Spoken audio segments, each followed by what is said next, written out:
উচ্চসীমা 40.5। তার পরবর্তী উচ্চসীমা হচ্ছে 50.5। আমরা 5 ঘর অন্তর গুণে লিখব 1 2 3 4 5। আমরা এখানে মার্কিং করব, সেটি হচ্ছে 50.5। তার পরবর্তী 5 ঘর 1 2 3 4 5, এখানে মার্কিং করব, সেটি হচ্ছে 60.5। 60.5।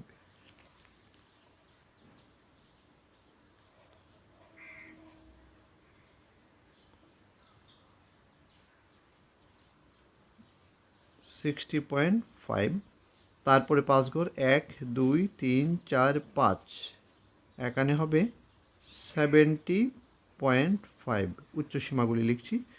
তারপরে 5 ঘর 1 2 3 4 5, এখানে হবে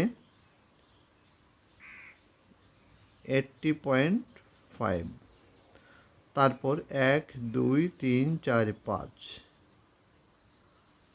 এখানে হবে 90.5। তারপরে হবে 100.5, 5 ঘর অন্তর।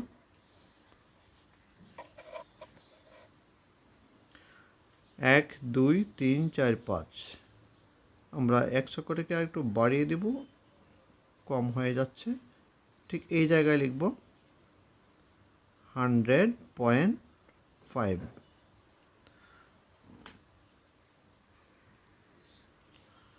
প্রিয় শিক্ষার্থী, আমরা 1 অক্ষ বরাবর অবিচ্ছিন্ন শ্রেণী ব্যাপ্তি মার্কিং করলাম, স্থাপন করলাম। এখন আমরা y অক্ষ বরাবর মার্কিং করে নেব গণসংখ্যা, অর্থাৎ y অক্ষ বরাবর প্রতি এক ঘরকে গণসংখ্যার 1 একক ধরে আমরা মার্কিং করব, অর্থাৎ এক ঘরকে আমরা 1 ধরব। তাহলে মার্কিং করে নিচ্ছি 1 2 3 4 5, আমরা এখানে 5 লিখব। 6 7 8 9 10, 5 ঘর অন্তর অন্তর, এখানে হবে 10। 7 8 11 12 13 14 15, এখানে হবে 15। 16 17 18 19 20, এখানে হবে 20। যেহেতু সর্বোচ্চ গণসংখ্যা 18, তাহলে আমাদের y অক্ষ বরাবর 20 পর্যন্ত উপরে উঠলেই আমাদের ছক কাগজে স্থাপন সম্ভব হবে, এর বেশি যাওয়ার দরকার নেই। এখন আমরা গণসংখ্যাগুলিকে আমরা ছক কাগজে স্থাপন করব। প্রিয় শিক্ষার্থী, আমরা এখন ছক কাগজে গণসংখ্যাগুলি স্থাপন করব শ্রেণীভিত্তিক। প্রথম শ্রেণীর গণসংখ্যা হচ্ছে 6। তাহলে প্রথম শ্রেণী অর্থাৎ 30.5 এবং 40.5, এই দুটি পয়েন্টের মাঝখানের যতটুকু রেখাংশ আছে সবগুলোকে আমরা 6 পর্যন্ত উপরে তুলব। তাহলে আমরা লক্ষ্য করি এখানে 30.5 এবং 40.5, এই দুই পয়েন্টের মাঝখানে যে রেখাংশটুকু আছে সেই রেখাংশটুকু পুরা রেখাংশকে আমরা সম্পূর্ণ রেখাংশকে আমরা 6 ঘর উপরে তুলব। 1 2 3 4 5 6, অর্থাৎ 30.5কে এবং 40.5কে, অর্থাৎ এই রেখাংশের পুরোটাকে আমরা 6 ঘর উপরে তুলব। তাহলে আমরা এটিকে এইভাবে আমরা মার্কিং করতে পারি,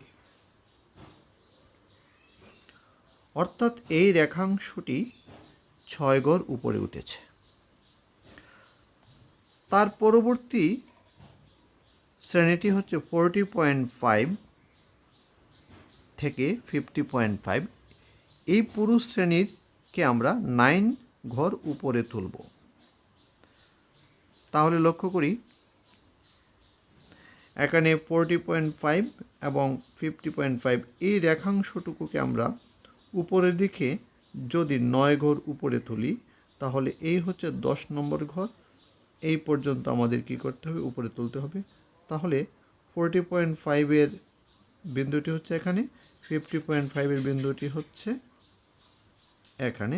অর্থাৎ পুরো রেখাংশটিকে যদি উপরে তুলি তাহলে রেখাংশটি দাঁড়াবে এই অবস্থানে।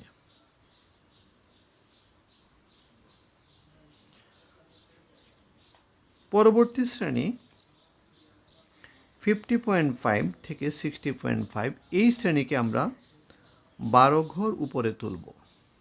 তাহলে 50.5 থেকে 60.5 এই রেখাংশটিকে 12 ঘর উপরে তুললে 50.5 বিন্দুটি উঠবে 12 পর্যন্ত, 10, 11, 12, এবং 60.5 বিন্দুটি উঠবে এই জায়গায়।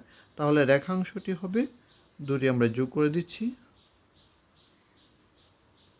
এই রেখাংশটি হচ্ছে 50.5 থেকে 60.5 রেখাংশ। তারপরে আমরা পরবর্তী শ্রেণী 60.5 থেকে 70.5, এটিকে আমরা 18 ঘর উপরে তুলব। তাহলে আমরা লিখব 60.5 বিন্দুটি উঠবে 18 ঘর, এই হচ্ছে এটা হচ্ছে 15, মার্কিং একটু ভুল হয়ে গেছে। তাহলে 60.5কে আমরা 15, 16, 17, 18 এই পর্যন্ত তুলব। 70.5কে আমরা উপরের দিকে এই পর্যন্ত তুলব।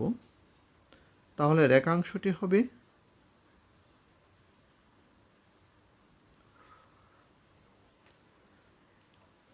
তার পরবর্তী শ্রেণী 70.5 থেকে 80.5, এটিকে 14 ঘর উপরে তুলব। 70.5 আর 80.5 এই রেখাংশটুকুকে উপরের দিকে তুলব। তাহলে 70.5 উপরের দিকে 14 উঠবে, 10, 11, 12, 13, 14, আর 80.5 14 পর্যন্ত উঠবে। তারপরে রেখাংশটি যোগ করে দেব, রেখাংশটি তৈরি করে নেব। তাহলে 70.5 থেকে 80.5 রেখাংশটি উপরে উঠলো এই জায়গায় 14 ঘর উপরে। এখন আমরা পরবর্তী শ্রেণী 80.5 থেকে 90.5, এটিকে 8 ঘর পর্যন্ত উপরে তুলব। 80.5 থেকে 90.5, 80.5কে 8 ঘর, 5, 6, 7, 8, আর 90.5কে 8 ঘর এখানে। এখন এই বিন্দু দুটি যোগ করে দিলে এই রেখাংশটি এখানে 8 ঘর উপরে উঠেছে। তারপর 90.5 পরবর্তী শ্রেণী 90.5 থেকে 100.5 2 ঘর উপরে তুলব। তাহলে আমরা এটিকে লিখতে পারি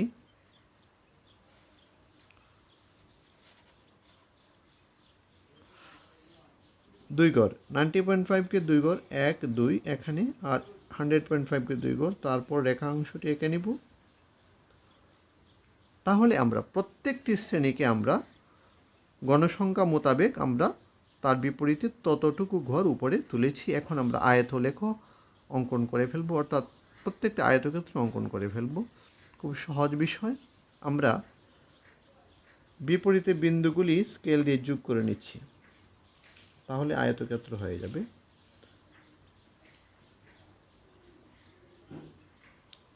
এটা যোগ করব,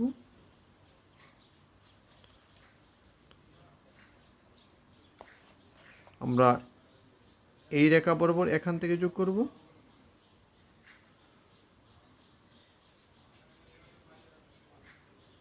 দেখো কত সুন্দর আয়তক্ষেত্র।